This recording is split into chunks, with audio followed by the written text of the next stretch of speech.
thème de cette principale édition d'information, la journée mondiale sans tabac, célébrée aujourd'hui par la communauté internationale.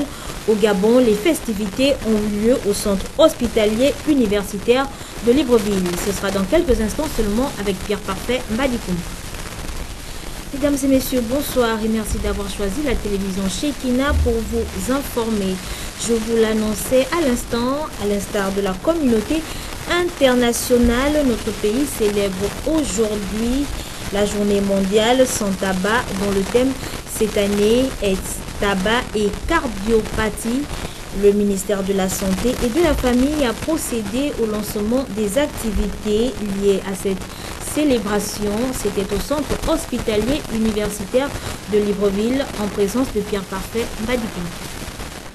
Célébrer chaque 31 mai la journée mondiale sans tabac ayant pour thème cette année tabac et cardiopathie est ponctuée à Libreville par une série d'activités lancées au centre hospitalier de Libreville par le ministère de la Santé et de la Famille en partenariat avec l'OMS. Une journée qui donne lieu à des campagnes de sensibilisation sur l'impact de la consommation de tabac et au tabagisme passif sur la santé cardiovasculaire. Le fléau du tabagisme, qui tue plus de 7 millions de personnes chaque année, est l'une des plus grandes menaces pour la santé publique auxquelles le monde est confronté. Le tabac brise les cœurs. La consommation de tabac et l'exposition à la fumée de tabac sont à l'origine de près de 12% des décès causés par les cardiopathies. Il n'existe pas un niveau d'exposition sans danger pour les individus, particulièrement les enfants, les femmes et les travailleurs qui partagent les mêmes pièces que les fumeurs. Engagé dans la lutte contre le tabagisme, notamment chez les jeunes, l'État gabonais a depuis 2013 pris des mesures strictes en faveur de la lutte anti-tabac. Ces différents textes, conformes à la Convention cadre de l'OMS pour la lutte anti-tabac, visent à protéger la santé des plus vulnérables, dont les jeunes et les femmes enceintes. Des instructions ont été données pour que ces mesures soient de stricte application. Il s'agit notamment de l'interdiction de fumer dans les lieux publics, de l'interdiction de publicité et parrainage des produits du tabac, de l'obligation faite à l'industrie du tabac de faire apparaître sur les paquets de cigarettes des images ainsi que des inscriptions en guise d'avertissement sanitaire. Rappelons que notre pays est signataire de la CECLAT, la fameuse convention cadre de la lutte anti-tabac de l'OMS depuis 2003. Convention qu'il a ratifiée le 20 février 2009. La participation de tous dans cette lutte anti-tabac est importante. Gouvernement, ONG, société civile et médias sont invités à travailler en synergie pour informer les jeunes, les opérateurs économiques et les familles sur les dangers liés à la consommation du tabac. Le ministre d'État, par ailleurs sénateur de la commune de Moabi, a eu le week-end écoulé une forte activité à tonalité sociale. Dans un élan de solidarité, il a fait construire une maison à une famille qui dormait presque à la belle étoile. Reportage. Le long calvaire de Labou Henriette et sa famille dans cette vieille bicoque préhistorique a connu un dénouement heureux ce week-end. Cette famille passera désormais des nuits et jours paisibles à l'abri des intempéries, reptiles et autres rampants nuisibles. Cette maison flambant neuve est plus que jamais leur nouveau domicile. Nous sommes très contents du geste de monsieur le sénateur parce que à chaque fois que les gens arrivaient de Libreville au passage, ils se mettaient à se moquer de mon bâtiment qui s'effondre actuellement. Donc, je suis très content du geste de monsieur le sénateur. Le geste ne laisse pas non plus indifférent le chef du quartier Djaba qui trouve en ce don un double caractère d'embellissement et d'humanisme qui anime le bienfaiteur. Vraiment, monsieur le sénateur, je ne sais pas quelle est la joie à vous prouver ici. Quand on était jeune, il y avait une fleur qu'on appelait la rose. Vous êtes venu déposer une rose ici. Mais j'aurais bien voulu qu'on la plante pour que cette fleur-là puisse encore donner une autre fleur pour embellir notre cathédrale. Nous sommes tous contents de cette œuvre-là, Monsieur le Sénateur. Encouragement, félicitations, nous sommes contents. Tous sommes contents de ça. Je vous remercie. Le donateur, à la fois fils de la localité et sénateur de la commune de Moabi, justifie son geste par l'intérêt général, autrement dit, l'élan de générosité qu'il habite.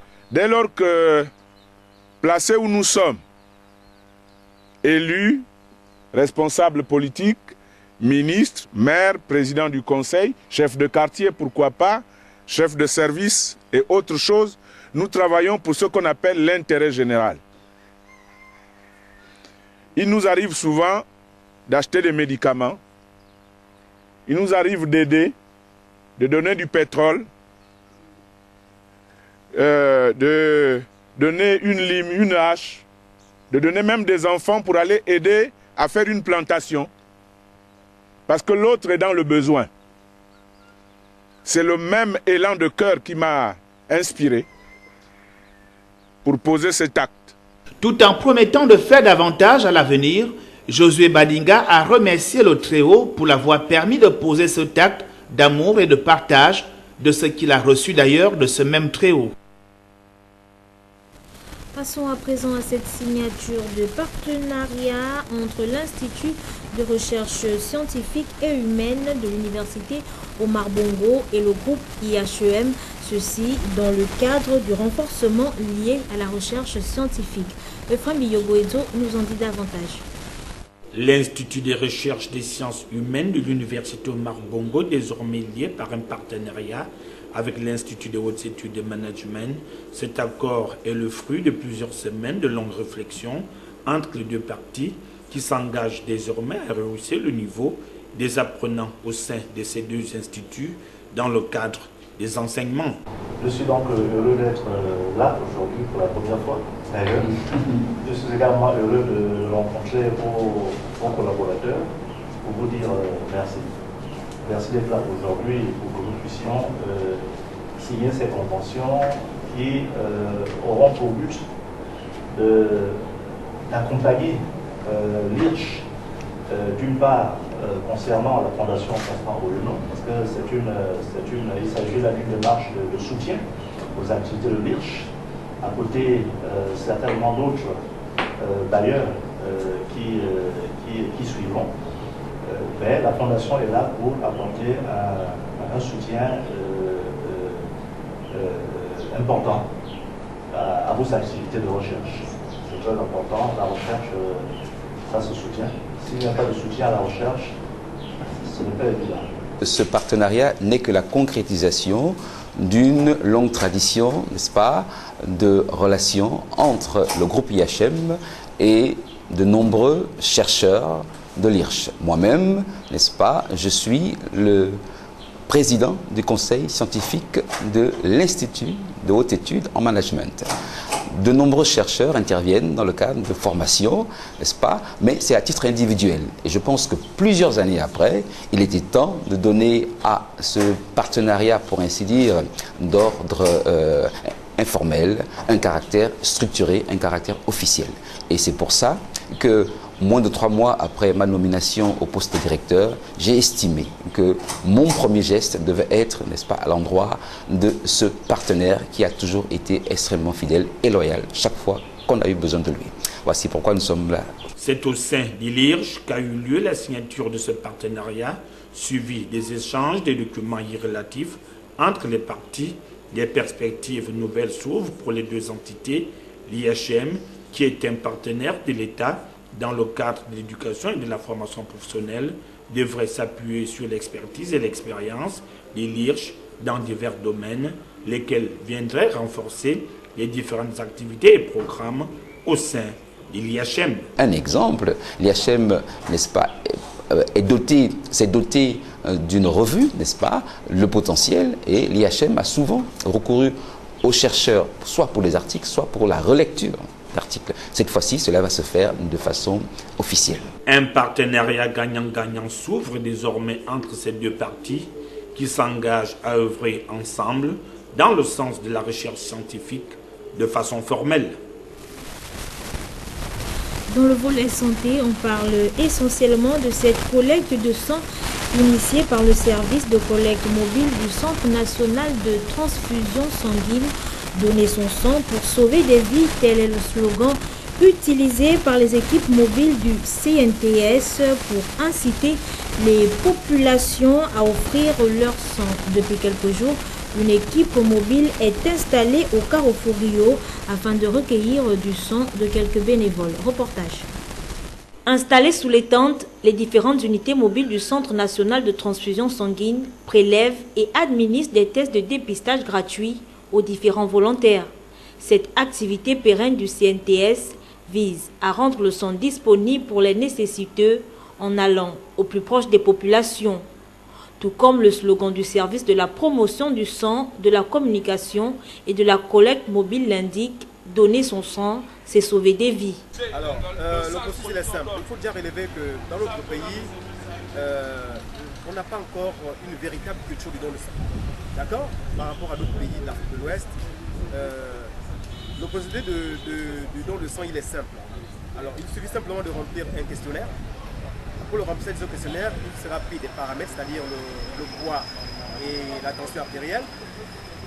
Ensuite, vous allez avoir un entretien médical avec un médecin. Au terme de cet entretien médical, ce dernier va juger de votre aptitude à faire le don ou pas. Et après, vous irez prendre du matériel auprès d'une secrétaire, du matériel à usage unique, il faut le préciser. Et vous allez passer par l'étape de prélèvement qui va durer entre 3 et 5 minutes.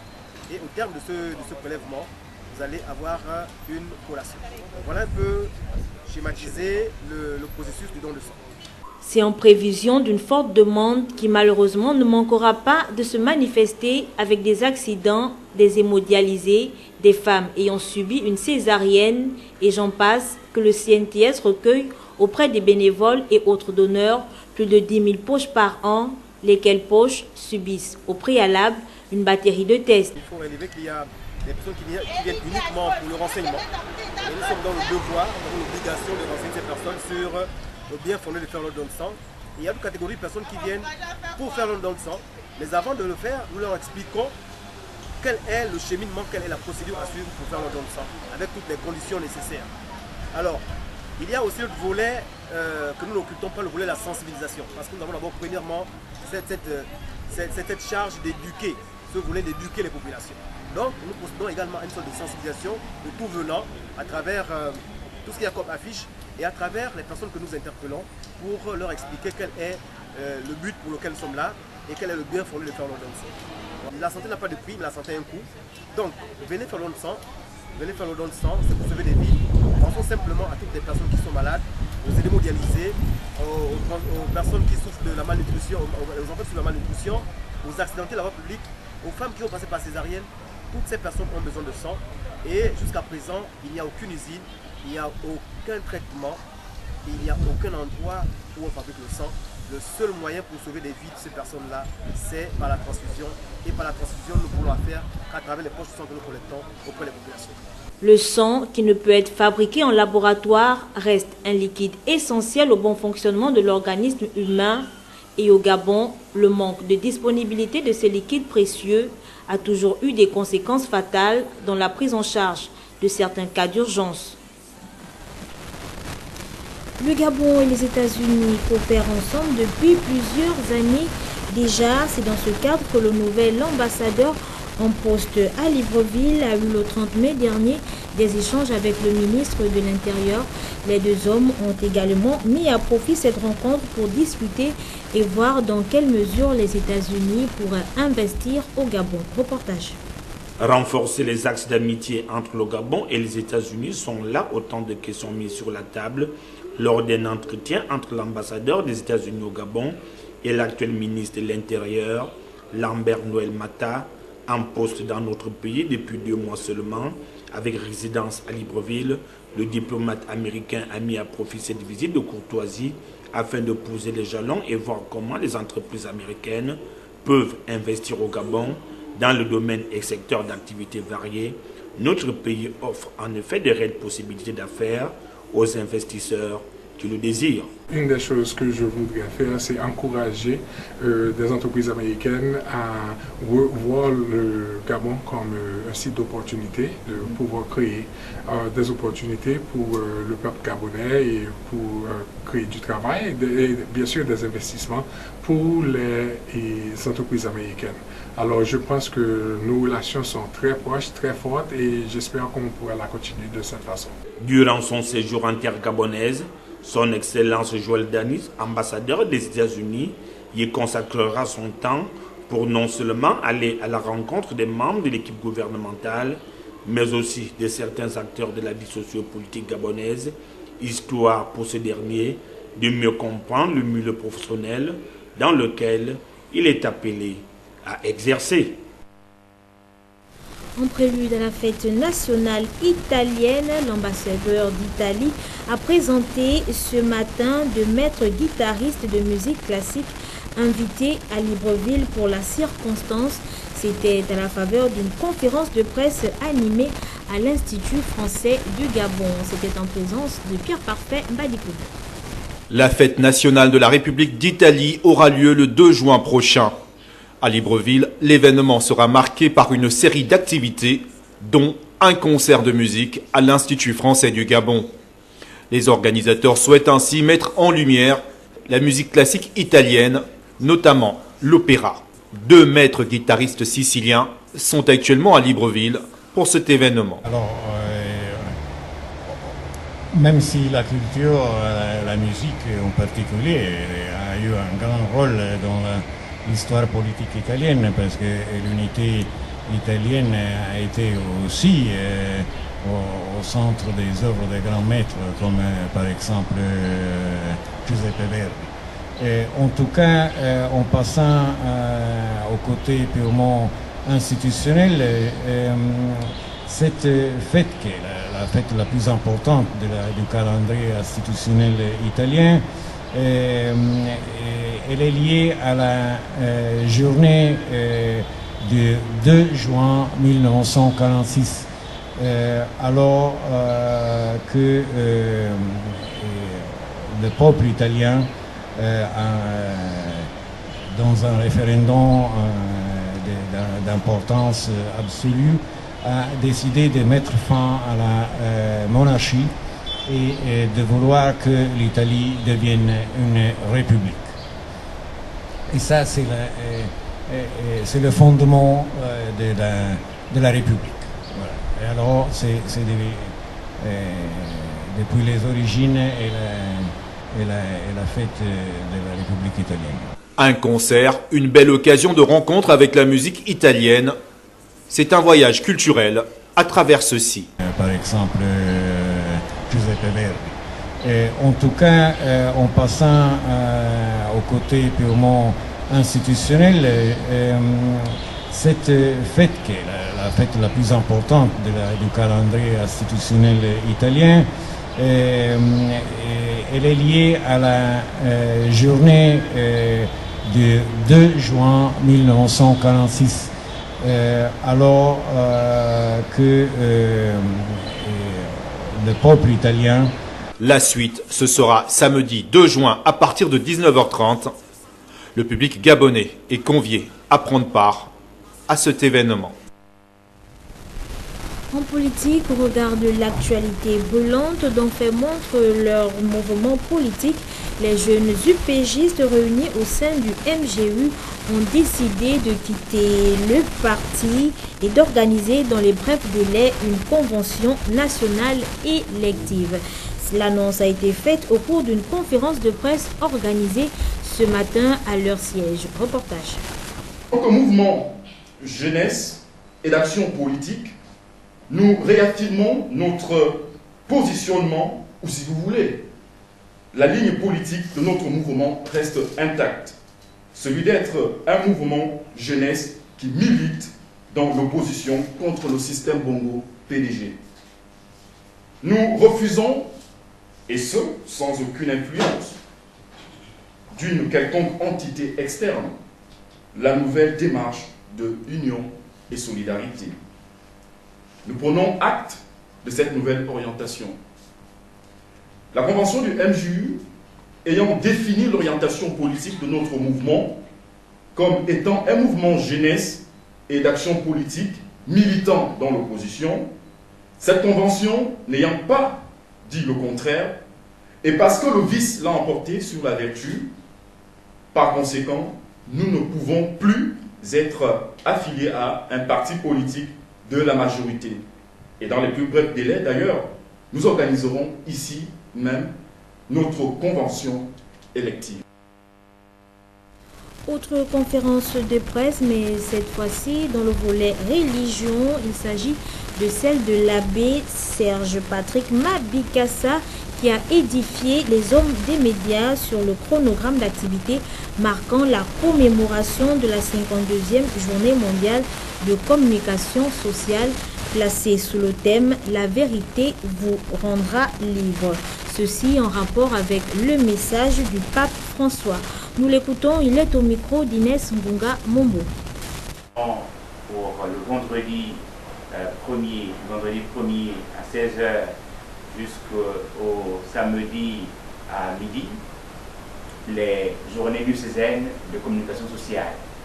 Et pour le vendredi à 16h, nous aurons une table ronde qui nous donnera d'évoquer ensemble de la situation des médias dans notre pays au service de la vérité, pour un journalisme plus engagé, au service de l'homme.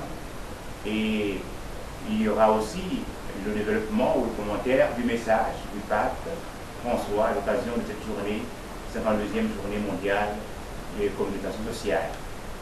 Le pape invite les communicateurs, les journalistes, à être des missionnaires de la bonne nouvelle, de ceux qui travaillent pour la cohésion de la vie sociale. Et souvent, avec les fausses nouvelles, il n'y a plus de cohésion, il y a des critiques qui se font, particulièrement sur les réseaux sociaux, et non pas pour donner aux hommes et aux femmes qui vivent dans un espace de vivre de manière fraternelle et juste. Aujourd'hui, c'est aussi une journée toute particulière du fait de la célébration de la fête de la visitation. La visitation de Marie qui, après avoir reçu la visite de l'ange, l'annonciation, entend la voix de l'ange que sa cousine Élisabeth, elle est enceinte.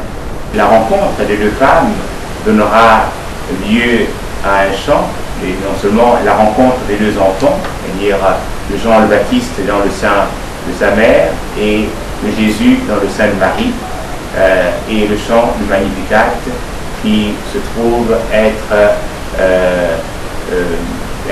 glorifié donc voici. Et le thème de la conférence que nous aurons vendredi, La vérité vous rendra libre, porte sur, en sous-titre, les fausses nouvelles.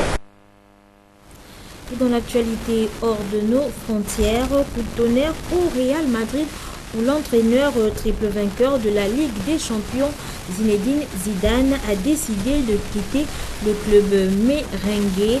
Une décision qui a pris par surprise l'encadrement, mais aussi l'ensemble des supporters madrilènes. Reportage. J'ai pris la décision de ne pas continuer à entraîner l'équipe du Real Madrid pour la saison prochaine. J'ai parlé au président pour lui expliquer mon point de vue. Et je pense que c'est le bon moment pour tout le monde.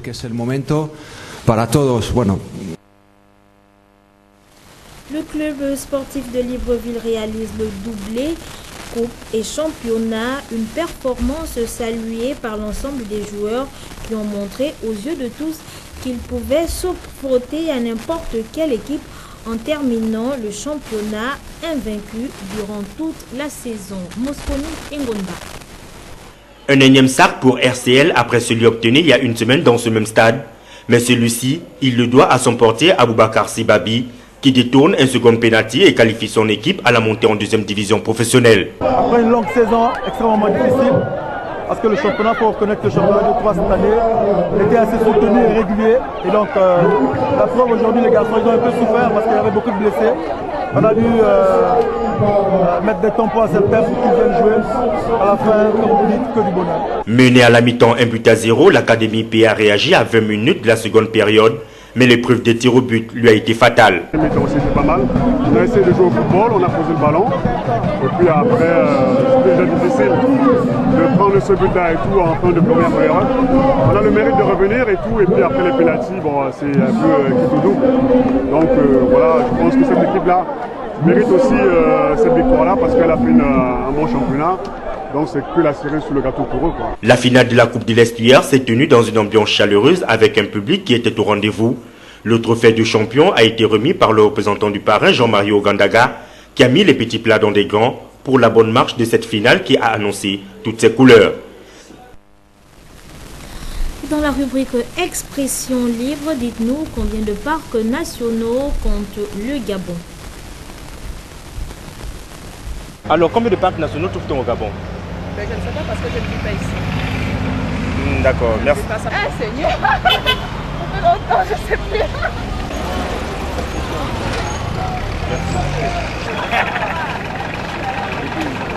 Non, oh, il filme déjà. Je ne sais pas, je n'ai aucune idée. Gabon, 13 parcs nationaux. Le Gabon compte 13 parcs nationaux, à savoir le parc national d'Akanda, le parc national de Birogou, celui d'Ivindo, celui de Luanga, de Lalopé, de Mayumba, Minkebe, des monts de Cristal, de Mukalaba, Doudou, de Mwanga, des plateaux Bateke, de Pongara et enfin de la Waka. Un éco-trottoir réalisé par Mosconi Ngonba. Voilà, je me serais clore cette édition d'information sans m'acquitter d'une tâche, celle de souhaiter un joyeux anniversaire à Roxana Miligué, certainement câblée devant son petit écran, reçoit de l'ensemble de la rédaction de TVS tous nos voeux de santé, de bonheur et de prospérité. C'est sur ce que nous refermons cette page d'information. Mesdames et messieurs, merci de nous avoir suivis.